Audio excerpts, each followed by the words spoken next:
Hello, everyone, and thank you for joining us. My name is Amanda Kramer, and I am the Associate Director of Alumni Engagement at the University of Colorado Boulder's Leeds School of Business.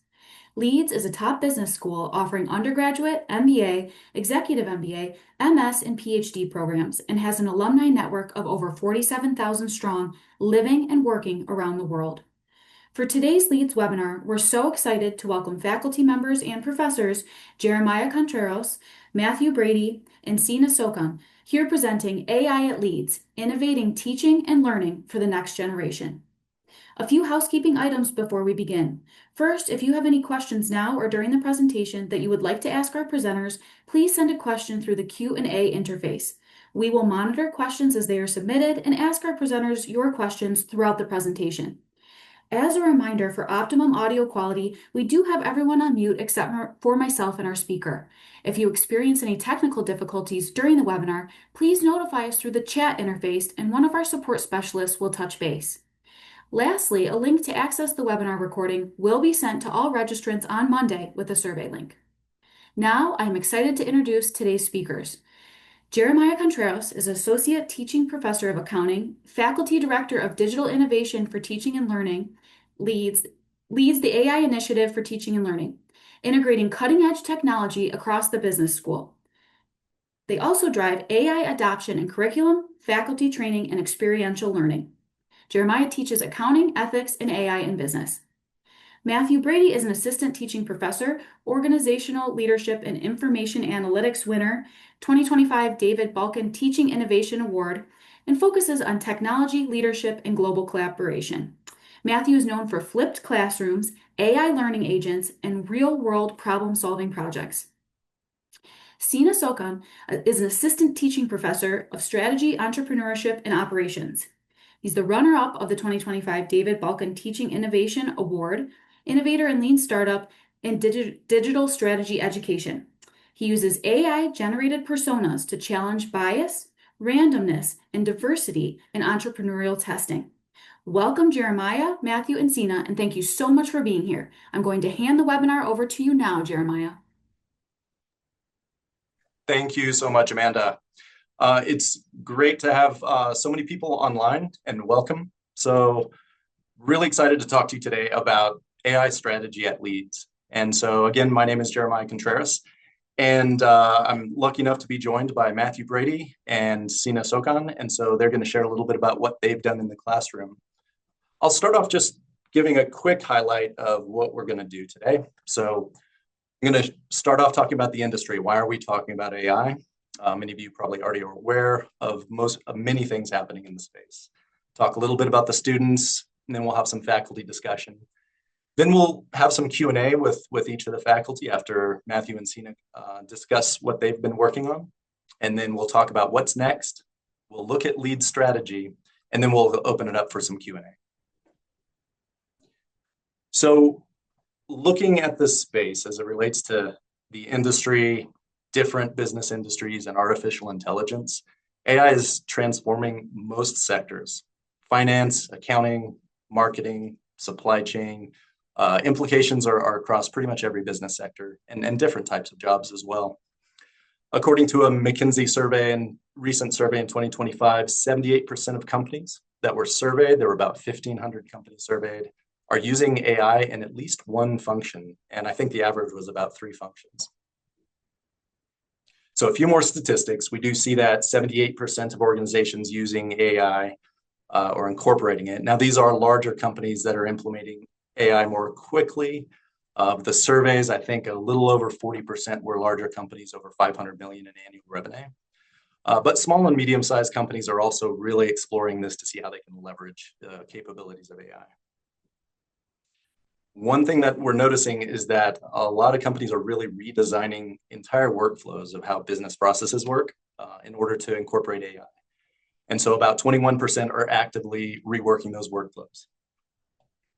A couple of steps down, we see that there are cost decreases that are being identified. Supply chain, service operations, customer service, a significant amount of cost reductions.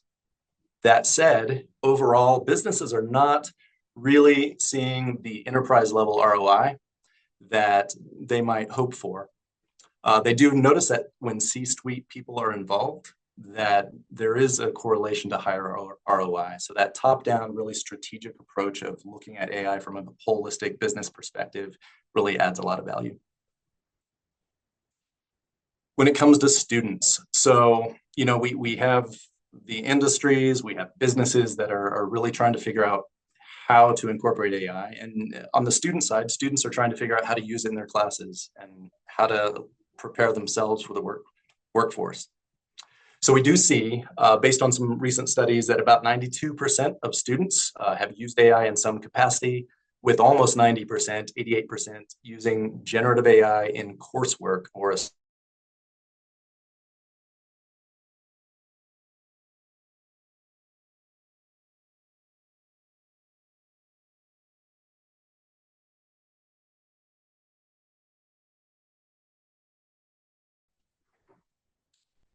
I'll say that really leads to why we need to look at this from a Leeds perspective and what drives most of our strategy. And that is the concern from an education standpoint is that without that guidance, those lines for students really blur between just getting answers from an AI system and figuring out how to utilize AI to really think more deeply and understand topics in more depth.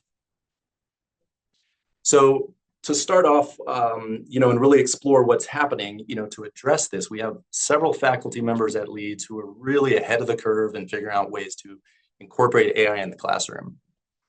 And so, as Amanda mentioned, the David Balkin, Rosalind, and Chester Barno endowed Innovative Teaching Award, that's a mouthful, but basically recognizing faculty who are bringing innovative teaching techniques into the classroom. We do have two amazing faculty, right? Winner Professor Matthew Brady and Sina Sokan. And so I'm going to start off, Sina, I'll go ahead and pass it off to you. I'd love to see a little bit. I think he's going to give a demonstration of the types of tools he's using in the classroom so you can get a taste of what students are experiencing.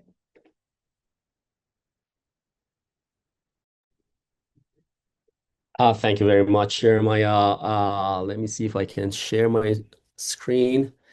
Uh, can you see my screen? Perfect. Yes. All right. Good afternoon, everyone. Thank you so much for being here. It's a pleasure to present a solution that I had in classroom, and I'm so grateful to Jeremiah and team for selecting it as a runner-up for the Balking Innovative Teaching Award. This solution is in response to a specific problem that I had in classroom. I'm teaching entrepreneurship, and I realized for several of my students that importance of randomization when they're experimenting, when they're trying new ideas is not quite visible. So they have new ideas, their ideas are usually brilliant, and who do they reach out to get feedback on? Usually family members, usually uncles and aunts, usually friends, a very biased sample of the society that might provide some honest feedback, but because it is coming from a biased sample, it might sort of hype up the value of an idea, and they go to the market and they feel like, oh, the market is not quite the same. I'm sure many of you are entrepreneurs who have seen this in lean, lean startup methodology, many others in corporate world with A/B testing. You all understand the importance of randomization in assigning test subjects to treatment and control groups. But I wanted to do it in the context of a classroom. And from a pedagogical standpoint, it's not doable to simulate it in a classroom because in my own classroom, despite the diverse backgrounds that my students come from, they belong to a certain age bracket. They all live in Boulder. They cheer for Sioux Buffs, for which kudos to them. But all of those basically suggest that they create a biased, non-representative sample of the society sample. So to address this issue, I created this AI-powered solution that creates personas. With different background, all these personas are AI generated. I have 200 of them, and then we can ask questions from these personas that they can respond to us and give feedback to us. about our products, about the features of our different products. And we can assign them randomly or non-randomly to treatment and control groups and see how they react, sort of creating a simulation to understand the importance of randomization and avoiding bias in getting feedback about our product. So here's a solution. We have 200 personas. We can take a look at each. Let's meet a couple of them. For example, a number between 1 to 200, 77. Persona number 77 is Earl Whitaker, 78-year-old male from a lower socioeconomic background, high school education, retired. Politically, he identifies as conservative. Um, you know, uh, unconcerned when it comes to environment. Diet is omnivore. Income is around $30,000 per year. So a type of characteristic, a type of persona that I cannot probably find in my classroom. Or another person. Let's go to persona number 155 randomly, who is Amina Faisal, who is a 29-year-old female, high school education. She's a retail associate, 35,000 income. So we can work with these personas and separate them into different groups of treatment and control and ask them questions and basically realize how a random or non-random sort of assignment can affect our interpretation of their feedback. So for example, we can divide our personas by age and see how they respond to the question. This is a non-random sort of A/B testing. So one of my favorite questions that how likely are you to go skateboarding this year?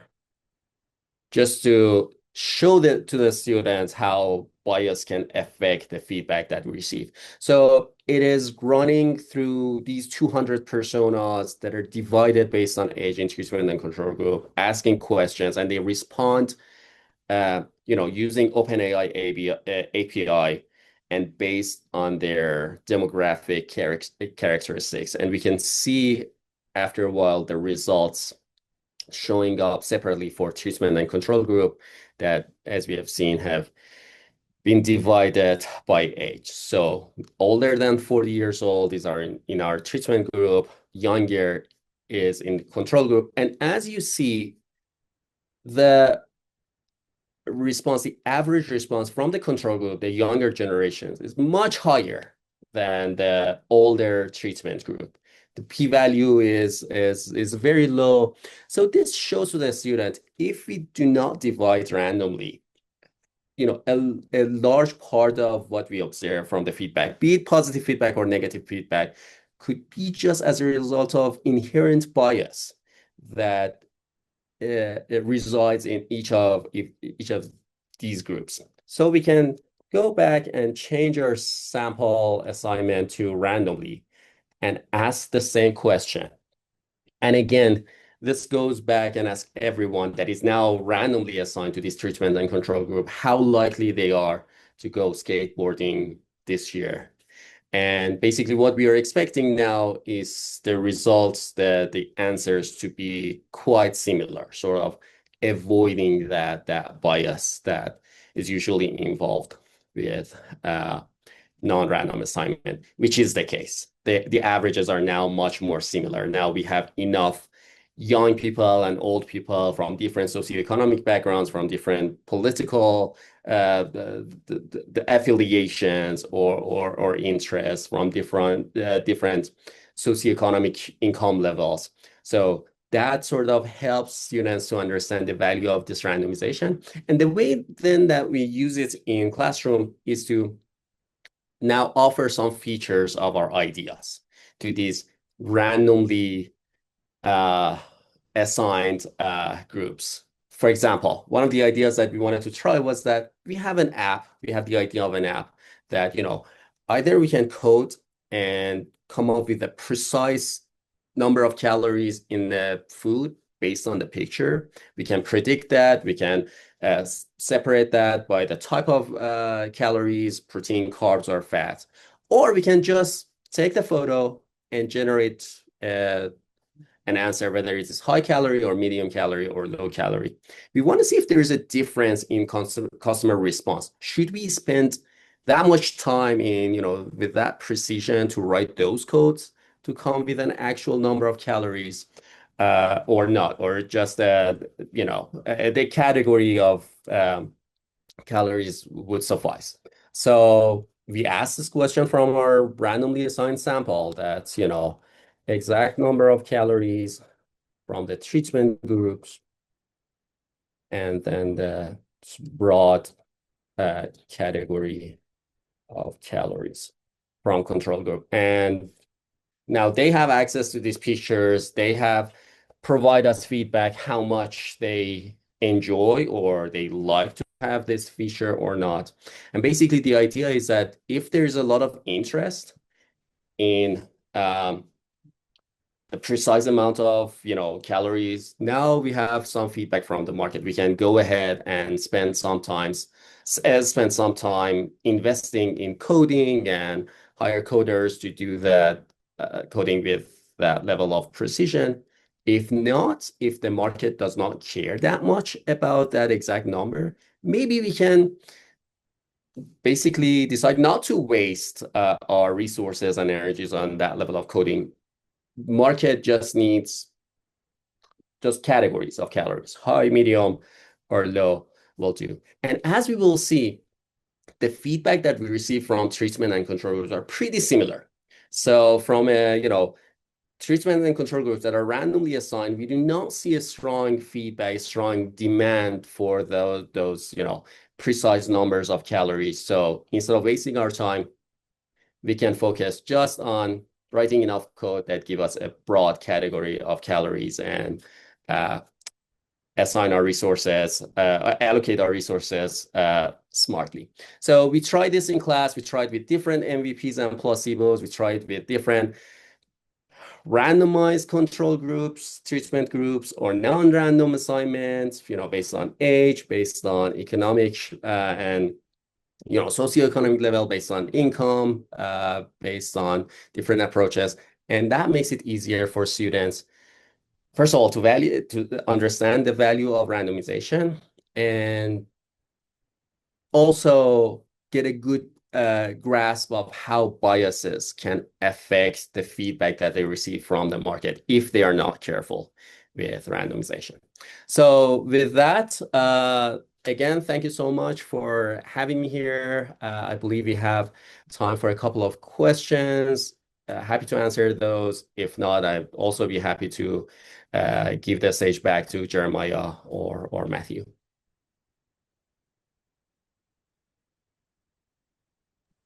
Great, thank you so much. And for our attendees, Sina will be with us until about 12:30. So if you have a question for him, now is a great time to submit that.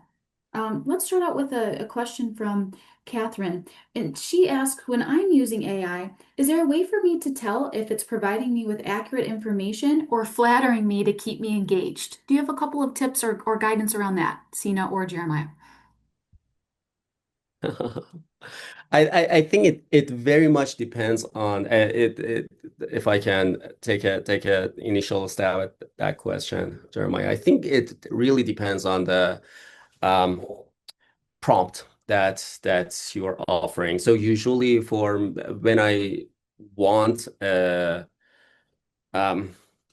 honest feedback, something that is not filled with, types of flattery, I put it in a prompt that, be as honest as possible, be as critical as possible, or focus on the negative sides, focus on the things that I can improve. And my experience has been, quite positive on that front. At least with I'm working mostly with OpenAI LLM, and I've received good feedback. But again, I'm not proficient enough, to understand what's going on, the underlying levels, and AIs also are, as we know, are subject to biases and all kinds of just making the person who is asking the question and offering the prompts happy. So I at the broadest level, I think it very much depends on the prompt that you're offering. That's great. Thank you so much for those actionable tips, Sina. We have another question from Rick who said, can you see the actual data points, such as which personas chose to skateboard versus those who did not, to validate the AI responses? Oh, absolutely. Basically, I don't have it. I didn't present it here for the interest of time, but you can ask like persona again 100, introduce yourself and tell me what choice did you make and the reasoning behind that. And when you look at those, you see that there is it's very much in line with their, backgrounds, be it, demographic backgrounds or, socioeconomic backgrounds. But I've tried it. Many people do not want to do, or many AI personas do not want to try skydiving, for example, just because they are 7-year-olds. And so that's basically my way of making sure at least there's some consistency in the responses that they provide and their personas. Great, thank you for that. And then one more question for you, Sina. Madison was curious to hear from you. What is your stance on the ideal use for AI, where we are not underutilizing it or becoming over-reliant on it within the education system? Oh, that's a very interesting and important question, something that really keeps me up at night. So I can share with you the approach that I have taken without still knowing this is the right approach or the wrong approach. So I teach entrepreneurship. My research is on entrepreneurship and innovation. And one thing that I've learned during my PhD studies and afterwards as a faculty is that you cannot resist the technological change. You cannot resist Uber. You cannot resist AI. And for a world that is changing, being revolutionized by AI, instead of banning it in my classroom, instead of being worried about, oh, how much my students might use it for, cheating or other stuff, I've been trying to update my syllabus, update my course in a way that not only uses this AI, not only is open to AI, but also prepares students for a world that has been entirely changed and will change even more dramatically by the AI. Now, having that said, that doesn't mean that okay, any type of use of AI is allowed and encouraged. I'm still following the writing of people who are much more involved on the ethics side and on the I think it is now well established that just relying solely on AI can affect the cognitive abilities of the students and uh, I certainly want to avoid total reliance on AI, but I think there are some middle grounds that we can find. For example, use of AI in my classes are allowed and encouraged, but the way that my students use it is to create an idea, create a hypothetical startup, and create a presentation for it to be able to pitch and defend it. Now, still at the end of the semester, it is the students who will show up in class and pitch the idea to me and the rest of the students as potential investors. And they have to defend the idea. So they have to be thoughtful enough to, even if the lion's share of the idea might have been generated using AI with the help of AI, but still at the end of the day, it's a student that has to defend it and has to answer the question. So I think some sort of mixture, some sort of combination could be helpful, could be a nice middle ground in AI human transactions in or interrelationships in higher education. But I mean, it's a changing world. It is yet to be seen. Yes, absolutely. And Sina, one last follow-up question for you, and then we'll let you get off to teach your class. Could you give us one example, Natalie is asking, of how you've updated your syllabus to prepare students to go out and use AI in the business world? Right. So one example is that I used to have students write essays and write reports on how they will deliver value to customers? What is the value that they're proposing, and how can they effectively, propose that value? What problems they are solving, and how can we be sure that they are really solving a problem from a customer standpoint? So that essay assignments used to be case in my class, and then ChatGPT showed up, and I realized many students more than rely on ChatGPT to write those essays. So I changed that assignment, and now the students have to create a website. And I basically don't tell me what you want to do, but show me in your website that, this is the hypothetical venture, this is your hypothetical product.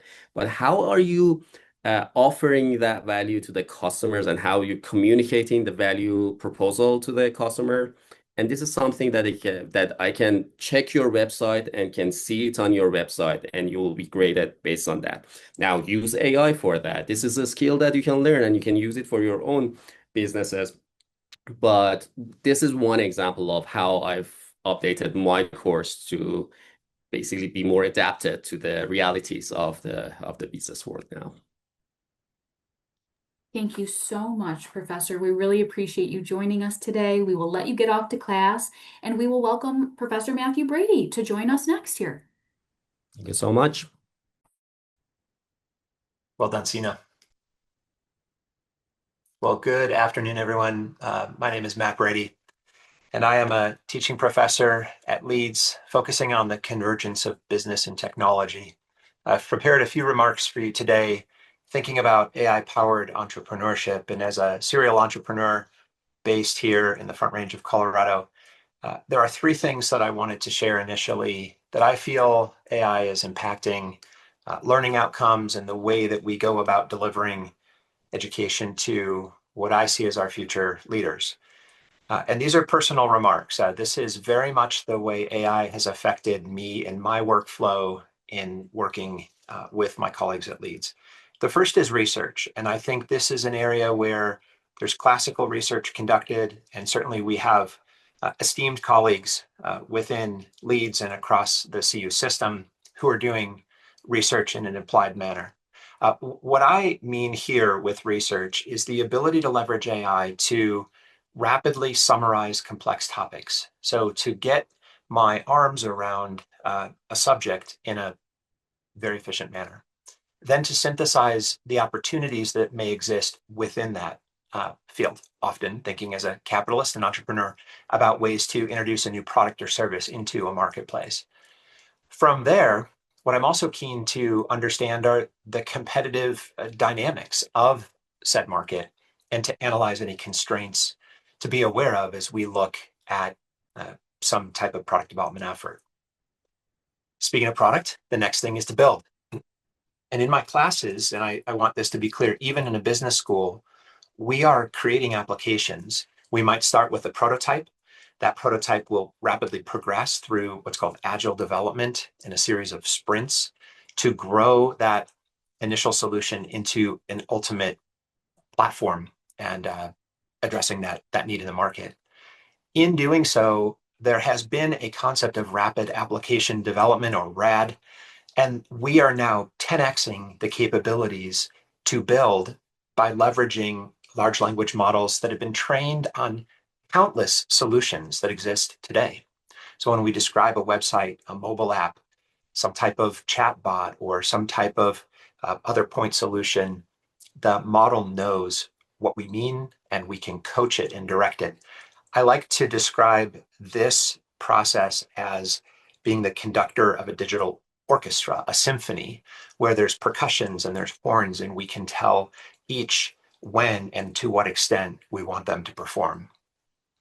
And the last is very simple but elegant in its simplicity, and that is to do work. Now, work to be done by an LLM dating back 3 years was to ask it a question and have it provide a response. That quickly grew, and now we are talking about tasks and about bundles of tasks, which could be called activities, whereby with increasing power, we have agents that we can now call upon that can conduct work in a nonlinear and long-running manner. What does that mean? I had an LLM do a body of research and analysis around a social media campaign that then it developed an entire roster of campaign social posts, emails, etc. And then I had it determine the likely outcome of said campaign and then rewrite the campaign such that it would perform optimally as compared to or leveraging prior performance from the social media platforms that we were looking at. That is what is possible now. So to understand the competitive dynamics, to build an application, and to have that application once built, then do work for us in a manner that is increasingly valuable. What I'd like to share with you today is the topic of learning outcomes, which is solely my focus at Leeds. I am an entrepreneur outside of academia, but when I'm on campus, I am there to prepare future entrepreneurs, educators, executives, etc. So my area of study and focus within the Balkan and Barnow Award for Teaching Innovation has been student-focused results with AI tutors and mentors, course-specific large language models, and ways to extend our learning management system that I feel, again, creates value. Now, what I'm going to do in these following set of screenshots, and frankly, I think we'll demo live, why not? But I want to talk to you about a tool that we've developed for our students for each of my courses. And what I will tell you is, well, you'll see some branding and you'll see some preemptive prompts, something like what is the primary role of a primary key in a database system? Can you explain normalization in the context of this course?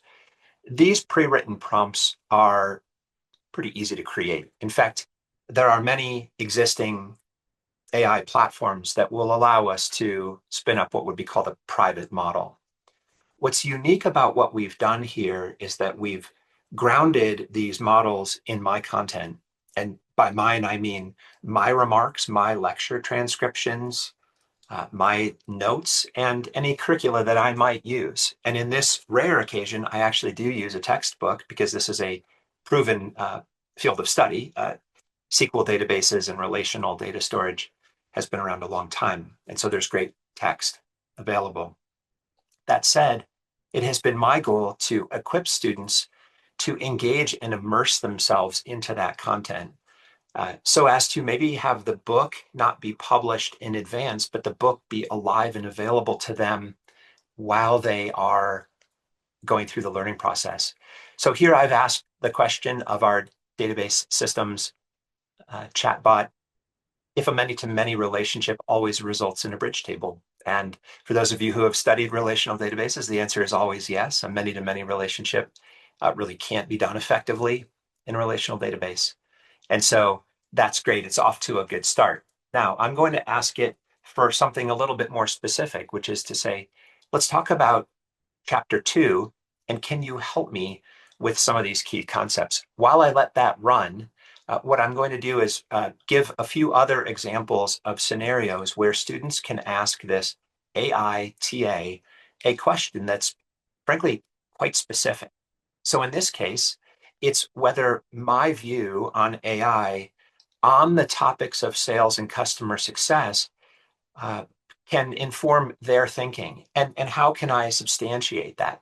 Well, thankfully, we read a book by the founder of the founder of Salesforce.com, named Mark Benioff, who in his book, Behind the Cloud, talks about how CRM has evolved rapidly with business process, with AI integration, and it cites books actually beyond what we consider required reading. One is called Trailblazer, where it goes, again, beyond my syllabus, but in a way that is guardrailed such that this would be appropriate content. This is an answer I would give if I were asked about further innovations. And then it's even smart enough to know that I use Salesforce Trailhead, which is an industry standard learning management system for CRM topics. And it points to the fact that Trailhead is a fantastic resource to further one's understanding of these goals. Now, that was a rather straightforward, middle of the fairway question, but we can get very, very specific as well. Let's see how it did back on chapter 2 of our database systems book. And that is that it went into great detail about entity relationship modeling, about the entities themselves, which are the database tables, the attributes, which are the columns. And then, of course, it wouldn't be a relational database if it didn't have relationships. And that is precisely the right answer. So this content is available in the public. What's really nice then is that we can pivot from consumption of data, which I think this does a very personalized job with. And I'll say this AITA is never overworked and never tired and maybe grumpy. It's always consistent in the way that it responds. What's important, though, is that beyond synthesizing information in bite-sized chunks, let me scroll up here, even as it's writing our quiz for us, it can ask us questions. And that moves into what would be called adaptive learning, where based on the student's responses, it will understand the strengths and weaknesses, thus the areas of opportunity for further learning. So there are so many ways. And I have to say that when I demonstrated this for the author of the textbook that we do use for this course, he kind of pushed me out of the way, grabbed the keyboard, and just started asking questions. So here's a last one, credit to Ninad at Loyola University, who has painstakingly developed this content and was just blown away by the level of specificity that this model is capable of, because we've trained it on the content that I use in class. And even questions, and I won't go on and on here with SQL, though for those of us who love SQL, it's a beautiful thing. But let's even ask something like, I was sick and I missed class. This is a classic question. What did we cover? Well, this is the innovation, and it's subtle, but it's important. How would a large language model know what the last class was? It doesn't know necessarily what today or yesterday are. And that's where we've really pushed the envelope. We've built a notion of time sensitivity into these models. So not only are they grounded in my content and guardrailed around the types of things that I would consider salient for a conversation in educating our undergraduates, but it knows where we're at in the semester. And it can look backwards, and this is accurate. Yesterday in class, I kicked off what we call Sprint 3, which was a requirements briefing on the third of 5 sprints that we work on in our Low Code for Citizen Developers course. And it was wise enough to share the demo and the deep dive that I provided. And then, of course, if I were to try to look around the corner, it's going to be very cautious in, and let me first say, if I wanted to probe in on Sprint 3, it will reveal everything that I said in class because it's all on the table now. But if you notice, it is naive to Sprint 5, and that's because we haven't covered it in class yet. And that's really important. Now, it doesn't fail the student to provide some general patterns of what we might be working on. We will, in fact, have a kickoff meeting and a requirements gathering session. We will work through a classical project management methodology. And it even points to the fact that in November, we will cover Sprint 5. That is a very diplomatic answer. That is the exact same response that I would give, or that the TA for the course would give, because it would be unfair to the student or the other students to reveal how to complete the most difficult sprint when we're not there yet. And we want them to earn that in a way that, again, drives learning outcomes. So in coming away from these simple demonstrations, some of which are high frequency questions with very simplistic answers, like what we covered yesterday, and other things around thinking about an industry impact of AI, and then really drilling down into the nitty-gritty aspects and where to find it in the book and how to practice and maybe just ways of saying things in a manner that is different than the way the author and the book were originally printed, I find to be very helpful, and the students have responded tremendously. So some takeaways. What we have seen is that this, there's the allegory of the elephant and the blindfold. And that is that we all are experiencing AI in some part. And we are, I believe, tasked now with sharing our insights. And Jeremiah and team, really Jeremiah, full stop, and his AI team of assistants and bots that make him a superhuman. He and the dean and our department chairs and really the school overall have been very supportive of us sharing our knowledge and advancing the state of the art in a way that I find really invigorating, even as an entrepreneur and a forever techie. But we're experiencing this phenomenon, and it is a very tangible, real, visceral experience. And so I believe it is incumbent upon us to share what we know and share what we don't know and our worries and our ideas and aspirations in this regard. And that's what we're seeing happen within the classroom and within this platform. We get to see the frequency with which students interact with these models. Of course, there are patterns, right? Before midterms, before the final, working on the project, you're going to have a higher frequency of usage. We get to see the length of the prompt. We get to see the degree to which they revisit or follow up on a prompt. Those are all leading indicators. While totally anonymized, they help us to know what is the engagement level on these tools. And while GPAs and grades have not necessarily changed, which is beneficial in that it would otherwise require a total rewrite of every syllabi and every instructional approach. What we do see is the proficiency and the fluency within AI has gone up drastically. So with that, we feel we're creating good stewards. Ultimately, I want to train executives to go out and lead organizations. I want to train entrepreneurs and innovators and intrapreneurs to go and create tremendous value.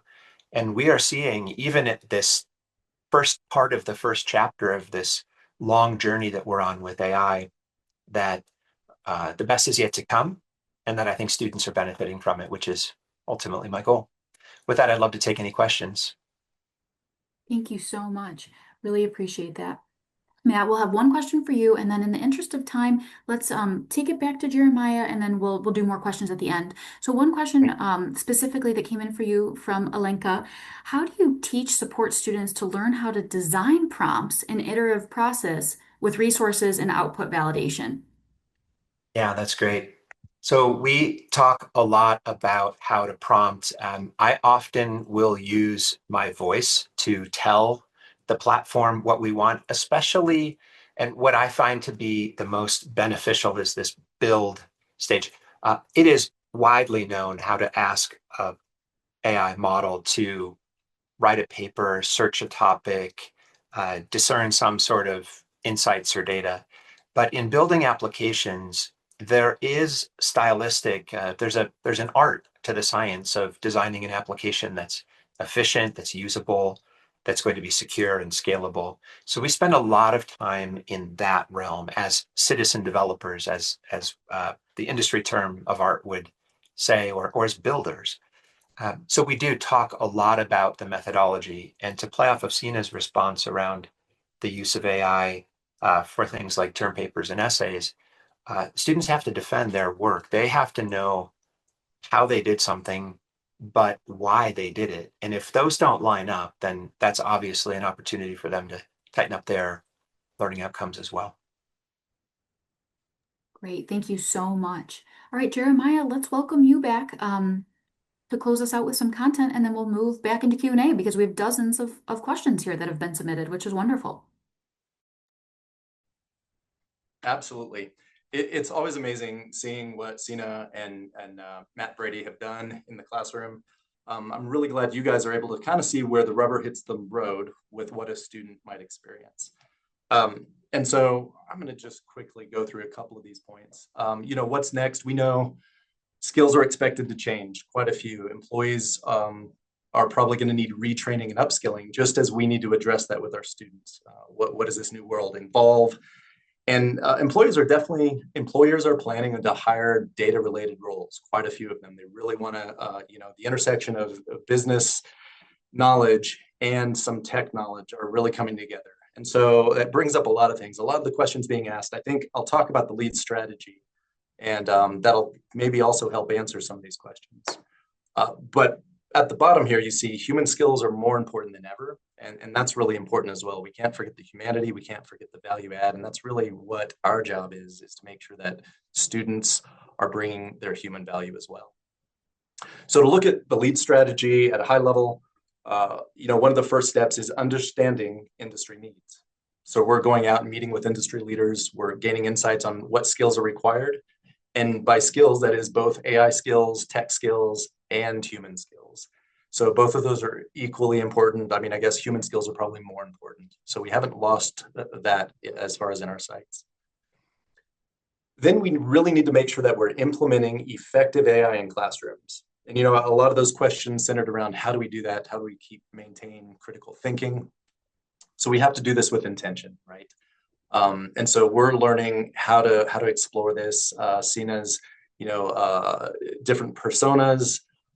We have different ways of engaging with students. We've been creating these custom learning agents that are kind of like the TA, right? They can walk you through a process or help you understand something. Dynamic cases, which is a case study that can flex with the student, or simulations that can allow a student to almost go into a company and work with different characters. So there's different ways of engaging AI and using it in the classroom. And so we're also exploring experiential opportunity. Right now we have, I think, about 25 students that have gone through working with a company, looking at business problems and finding tech solutions, including AI solutions. And so we're getting students actual experience. So how that translates to the classroom with what we're actually doing at Leeds. So first off, we had to make sure that our faculty understand AI. And so we've been holding faculty workshops and trainings, and that's really an important first step. How can we help students if we don't understand the landscape? So a big focus on that. We also have our business core classes called the mods. And so there are about 15 mods, and all of these classes currently have some element of AI in them. We have 4 or 5 primary courses where we're teaching prompting. It's in the ethics mods. We explore ethics of AI. We have a data analytics mods. We explore how to use it for data analysis, how to critique the analysis, and ensure that you're adding human judgment into all of that. Right now, we are going through every single division at Leeds. And so the job is to take, everything that's happening and how do we incorporate that into the classroom. So if we can think about every classroom in my mind should be thinking of AI and how it relates to my class, right? Whoever's class that is. And they should think of it in 1 of 3 ways. So first off, should I be teaching AI as a tool? Teaching how to prompt, or teaching a specific tool, teaching how to build websites, whatever that might be. Data analytics, using the tools. So that's the first category a class might explore. Other classes, I teach some accounting classes where we learn debits and credits. We're not really going to use AI in those classes as a tool, but I might be able to use AI as a guide to help a student better understand the process of accounting or further implications of what accounting can lead to and how you can even use it for strategic decisions. But the AI can actually guide a student through. And so this is where I think you really address the critical thinking standpoint. A student isn't asking an AI a question and getting an answer. The AI flips the script and asks the students to explain a process and really helps them further understand it by maybe giving a hint here and there, but guiding the student. And then we have some classes may need to be a tech-free zone, but that doesn't mean we just keep things status quo as they are. We really need to rethink assignments. How do we create an assignment? How do we assess our students in this new world of AI? And so one big mantra of mine is to think of things as process over product, right? We've been grading products forever, a paper, a report, an analysis. AI can help present those in a lot of ways. The question is the substance that goes into it, right? The critical thinking, the questions that we're asked to get us to those conclusions. And so making sure that students do have the ability to think through what they're looking at and the information is such an important piece. And so making sure that they really understand the process is important. So every class should be addressing AI, not necessarily putting AI in the class, but at least addressing it as far as how does it relate. So in short, right, AI in the classroom must be deliberate and intentional. There are a lot of colleges and universities out there that are just giving access to AI and saying, have a free for all, just prompt away. And it's not just about prompting.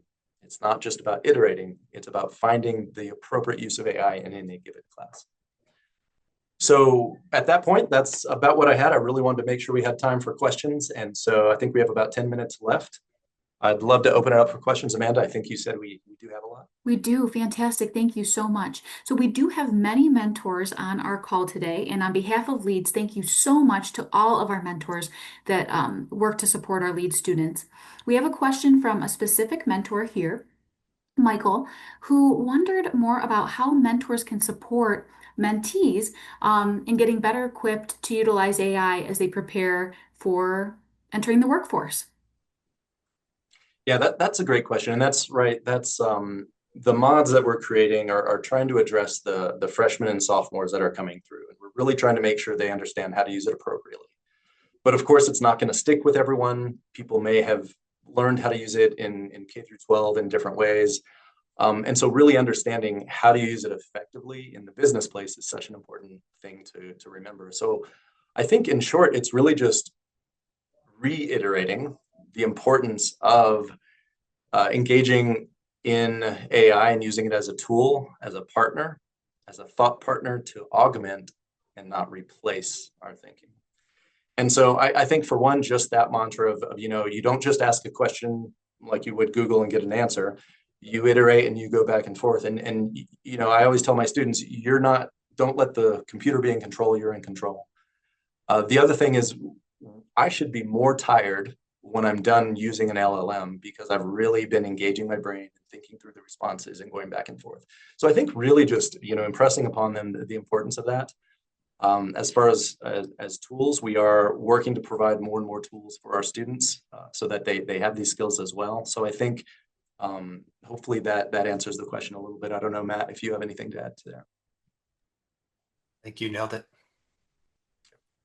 Okay, great. Thank you. We have a question from Amalia as well as a few others. Can you talk to us a little bit more about how Leeds is emphasizing the importance of ethical use of AI as well as integrity in the use of the adoption of AI? Absolutely. So, we do have an ethics mod where we do address AI. We look at, bias, copyright issues, sustainability issues. So there is actual coursework that's going into that. But I think beyond that, so when I'm thinking overall strategy of how we address it, I don't think it's responsible just to say every student should just start prompting for all their classes.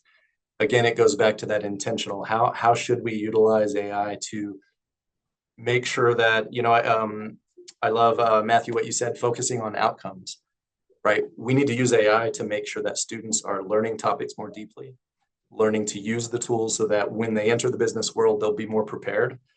And really having that mindset of being able to explore and adapt. I always say that I would rather not have I don't want my students to graduate and say, I know how to use this tool. It used to be Excel or Alteryx. There might be tools that you would want to brag on. These days, I really think the important part is I've had experiences in the classroom or in a real business where I've identified a business problem. I've understood it well enough to look at different solutions, identify tools, maybe even build a tool and then roll that out. So I think that process, the tools are going to change. We're not going to be able to keep up with the tools, but we can, as faculty, know enough to guide our students and let them into the world and let them identify and play with some tools and identify the best solution. And really, it's that thinking through problem solving that's the most important skill there. Great, thank you so much. Another one of our mentors joining today, Nelson, asks, you mentioned being in contact with companies and kind of getting a pulse of what's happening out in industry. Can you speak to, Jeremiah, any ways in which you think AI might change the job market and opportunities for our recent graduates or soon-to-be graduates? Yeah, and what we're seeing with data right now is it is currently affecting students entering the job market. The jobs are harder to find, especially in certain industries. And so we have computer science industry, which is a little harder. We can think of most companies, right? We have a hiring platform where we hire a lot of entry-level workers. And what we're seeing with the efficiency of AI is a lot of workforces are thinning that out. They're hiring fewer people. I believe the way to respond to that is, we're trying to figure out how do we have some of our classes, maybe at the senior seminar level, to where students understand a business process. They can maybe create agents to do and perform several of those functions, and then their job would be to manage those agents. And so we need to have students here that are ready to be managers of processes and systems. So they do need to understand the business process well enough, and they also have to have those skills of being able to not only just manage, but validate the information and go through that. I really think that's where a lot of companies are headed as they thin the market. And I want to make sure that our students are at the top of that field. Thank you so much. We had another question from Chase, and it was asked by someone else as well. Can you speak to at all how AI can be utilized to increase accessibility? Oh, yes, absolutely. AI is multimodal, which means there are different ways of engaging and interacting with AI. And so we have AI that, I think Matt Brady talked about talking to his AI. I will talk to my AI assistant while I'm driving. I can actually create a lesson plan on my 25-minute drive to work coming into the office, and I can talk to the AI and kind of brainstorm some ideas and have it create a lesson plan that I want it to create. And so voice, it can read back to me. I can also turn on the camera and I can show it around, and it can describe the environment that I'm in. So people who have visual impairments, and there are more and more apps that are being made for this. There are these Google glasses type things that will read the world as well. So all sorts of devices that are really going to help people with accessibility issues. And then as far as just access to tools, one of the main things we're trying to work on is, some of the tools we're trying to play with in the classroom, they do cost money. So how do we actually provide equal access to all of our students so they have access to these tools? And so multiple ways of looking at accessibility, right? Even just leveling the playing field, making sure everyone has access to the tools as well. That's wonderful. Thank you so much. And taking a look at the time, let's go with the last question here from Nathan, who said, I am a mentor and I work in the business world. I'm just wondering if you'd be able to share, Jeremiah, any tools that you could point me to just start exploring AI myself. Absolutely. So I'll say that probably the single most important thing to think about when it comes to learning these tools is just to play. If you think about animals and humans, the way we learn when we're growing up is we play. And so, knowing that maybe don't put sensitive information into a model, especially if it's a free model, but try ChatGPT, try Gemini, Claude, use some of these models and really just start to play, practice. I'll ask anything from preparing a meal, here's what's in my fridge, what can I do, maybe exercise routines, parenting advice. And I don't take everything, you take it with a grain of salt, but it really helps expand my ideas. I'll give it a theory or an idea I have, and I say, challenge my assumptions and help me think of it in a different way.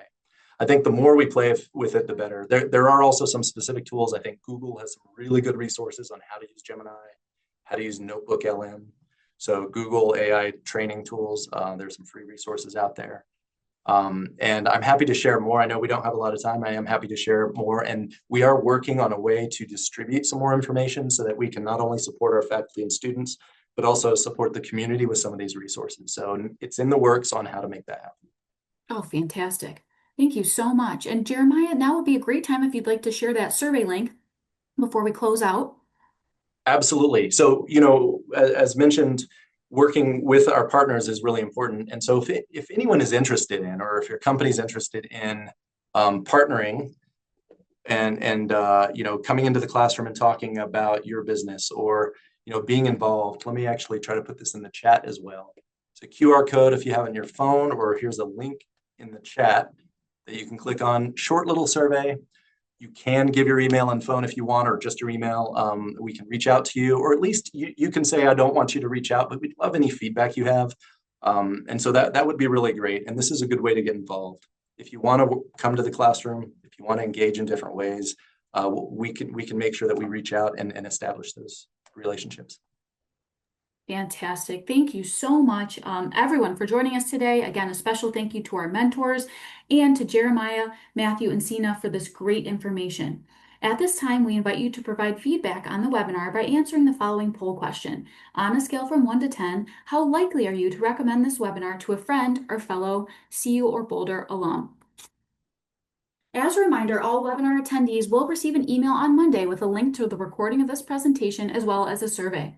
To view upcoming webinars as well as previous recordings, please visit our website at colorado.edu/business/alumni.